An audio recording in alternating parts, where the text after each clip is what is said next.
नमस्कार। आज हम एक बहुत ही दिलचस्प सफर पर निकलने वाले हैं, ये समझने के लिए कि कच्चा माल आखिर उन चीज़ों में कैसे बदलता है जो हम रोज़ इस्तेमाल करते हैं।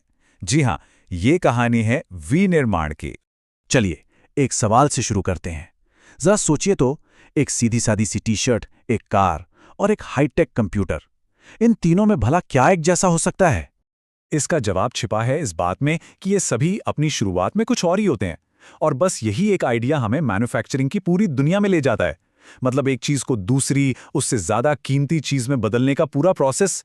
तो इसका एक फॉर्मल नाम भी है, द्वितीयक गतिविधियां या सेकेंडरी एक्टिविटीज। ये वो काम है जो कुदरती चीजों की वैल्यू बढ़ा देते हैं। जैसे सोचिए, कपास से धागा बन गया, या फिर खदान से निकले लोहे से स्टील बन गया, जिससे आगे चलकर मशीनें और औजार बनाए जा सकते हैं।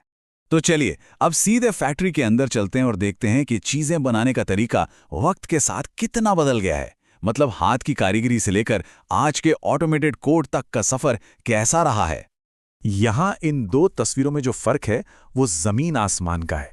एक तरफ एक कारीगर है जो अपने हाथों से एक एक चीज को बड़े ध्यान से बना रहा है, और दूसरी तरफ एक बहुत बड़ा कारखाना। ये दिखाता है कि मैन्युफैक्चरिंग का स्केल और तरीका कितना ज्यादा बदल चुका है। तो देखिए, एक तरफ है शिल्प वाला तरीका, जहां ऑर्डर मिलने पर कुछ ही चीजें बनती हैं और इसलिए उनकी लागत भी ज्यादा होती है।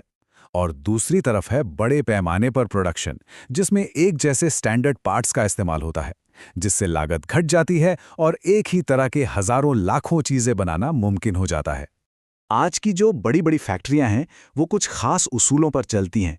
हर कोई एक खास काम में माहिर होता है, ज्यादातर काम मशीनें और ऑटोमेशन करते हैं, और टेक्नोलॉजी लगातार बेहतर होती रहती है। ये सब एक बड़े कॉम्प्लेक्स सिस्टम का हिस्सा है जो दुनिया के अलग अलग कोनों में फैला हो सकता है। अब एक बहुत बड़ा सवाल आता है कि कोई फैक्ट्री आखिर लगाई कहाँ जाए। देखिए, किसी भी इंडस्ट्री का मकसद होता है लागत कम करना और मुनाफा बढ़ाना, तो सही लोकेशन चुनना बहुत ज्यादा जरूरी हो जाता है। किसी फैक्ट्री के लिए सही जगह ढूंढना एक पहेली सुलझाने जैसा है। इसमें सब कुछ देखना पड़ता है कि बाजार कितना पास है, कच्चा माल आसानी से मिलेगा या नहीं, काम करने वाले लोग हैं कि नहीं, और बिजली पानी का क्या इंतजाम है।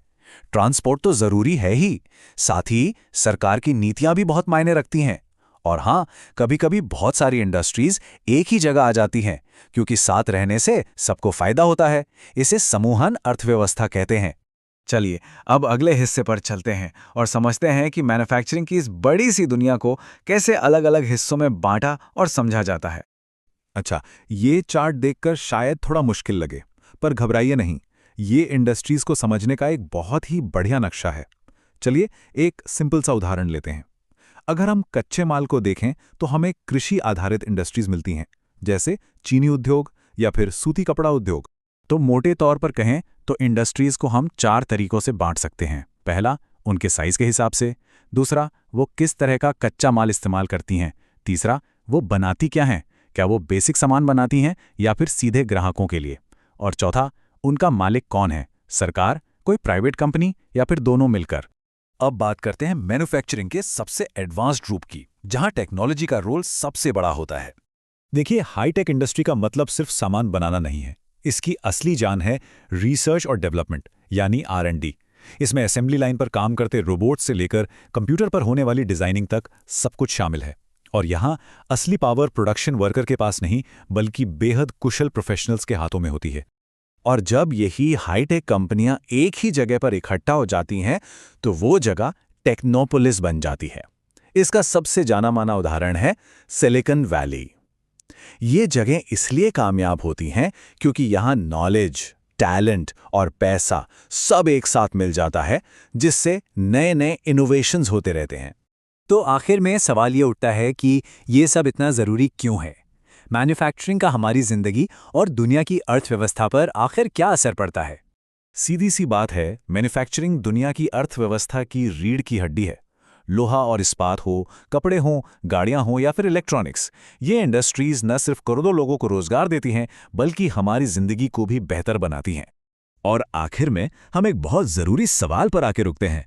जैसा कि सोर्स मटेरियल बताता है, अफ्रीका के पास इतने जबरदस्त नेचुरल रिसोर्सेज हैं, पर फिर भी वो इंडस्ट्रियल तौर पर इतना पीछे क्यों है?